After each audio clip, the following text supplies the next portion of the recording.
even pedaled. It's hard to explain. You know, there are people out there who just, maybe they show up to events just to have something to do, you know, it's a party, you know. So, and this could be on either side. People have to be part of something, so I don't love politics that much, so it has to do with my personal experience and what does or doesn't go. You know, we won't get into it, but I no longer vote, so I'll just put it out there. I gave up, so let's leave it at that.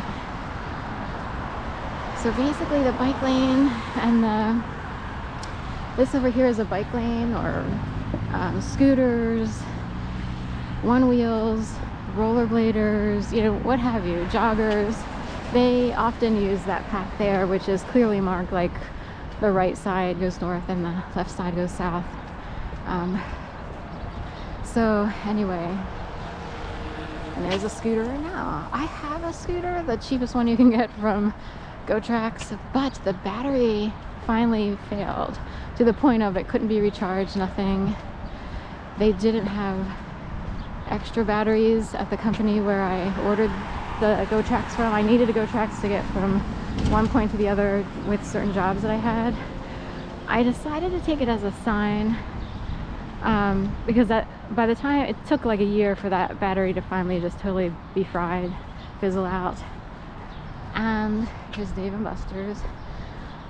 I took it as a sign because some activity on the streets were, you know, were changing, and I was like, you know what, maybe it's better to not be on the GoTrax right now. We'll just take it as a sign. I used to ride my bike all over the place, and this is part of something that began in 2011. If you got a tag on your back, you got a tag on your back. That's about it. Man, it gets really bad. So, and in the past, I never had bike accidents. Like, you know, all of a sudden, all kinds of things were happening. People will open their car door, even if you're in a bike lane. It can still happen. People will open their car doors when you're passing by, and in some cases, I know this is hard to believe, most people will think, oh, well, someone wasn't paying attention, they didn't look in the mirror, what have you. There are people who will actually do it on purpose, so that you could slam right into someone's open door as you're trying to ride your bike by a line of cars. It can still happen with bike lanes in place. So the bike lanes don't go on, you know, aren't on every street in the city. And in some cases, and there's a lot of delivery people and stuff like that on bikes, sometimes you have to ride on a street that doesn't necessarily have a bike lane also. And all kinds of things. I have another story with that. I needed to get home. I was on my bike, so I stopped riding my bike. I took it as a sign after, like, you know, we even had an emergency ER visit with stitches in my face, the whole thing. Hands blew up like 2 gigantic red balloons, just like the Pink Floyd song or whatever. But wow, it was bad. And I still had to work, so it's hard to explain, but how I wound up in certain situations. But I was riding my bike down South Street, which heads east. So South Street runs in the easterly direction, if you will. You can hear some geese out there. We don't get too many seagulls in these here parts. They come around sometimes, but they're mostly over by the beach. We get geese and mallard ducks and stuff like that. So I was riding my bike east, and this would be between, say, like 22nd and 19th, because I needed to get to 19th Street from about 22nd Street. And I start to pull up on a Jack and Jill ice cream truck, which was, I guess it was waiting at a light. I was trying to figure out how I came to meet up with this truck, per se. It's not a huge truck, it's an ice cream truck, old school, you know, or I guess they would deliver Jack and Jill ice cream. So the thing is, they had these old school ladders that you let down or let out on the passenger side, like a step, sort of like a step ladder thing. It's hard to explain. Now, I think those trucks, my guess is you're supposed to put those things up when you're done delivering or what have you, making a delivery. And hopefully there's a beep or something inside the truck that would let the driver know you have to put that thing up before you drive off. What I realized is if the truck, you know, were to pass a biker, if there was a biker in front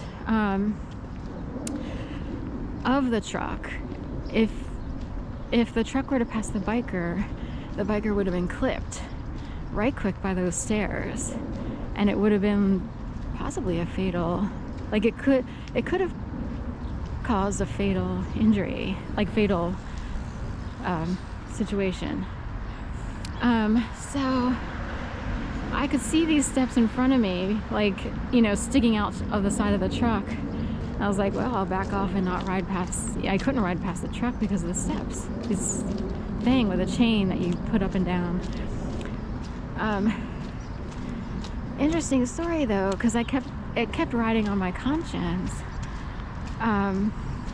Like, should someone know? Because there are bikers on South Street all the time. It is a main thoroughfare for bikers to get from the west side to the east side of the city on the south side of the city, of like downtown Center City. South Street's a famous street for Philly, even though it's changed over the years, but it's still considered like a famous street. So I was headed home, so I was like, should I call? Because if there's a biker on South Street and he passes the biker, or tries to, that biker's dead and gone. There's no, it's one of these things where it's like the luck of the draw. So I looked up Jack and Jill and I wondered where their headquarters were. I actually called. I was like, it kept bothering me. So I was like, I wanted you to know there's a driver who needs to put his thing up. It wasn't about the driver. You know, it's not, you know, he's normal human, but it's like, say he accidentally hit someone, then it's on his conscience. You know what I mean?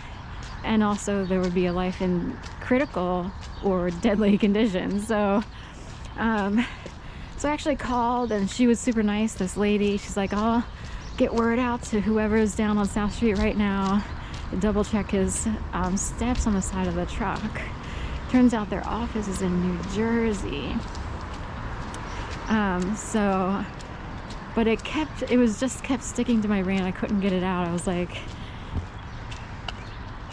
you know, anyway, often in life we sort of overlook things, or we don't even see things. Nothing, you know, nothing's a big deal. But for some reason, I just kept thinking about that, which is interesting because something else that came up a lot back then. This is years ago. We'll say, like, I gave up the bike around 2015, so we'll say 2013-14. And anyway, the thing is, I kept thinking of that song. I forget when I thought of the song. I don't think it was right around the time period of the ice cream truck, but I remember thinking of that song, Jack and Jill, or, you know, it's not a song, but a little nursery rhyme. Jack and Jill ran up the hill to catch a pail of water. Jack fell down, broke his crown, and Jill came tumbling after. So, anyway, it's one of those things that you don't think, you know, how many times do you really think of nursery rhymes unless you're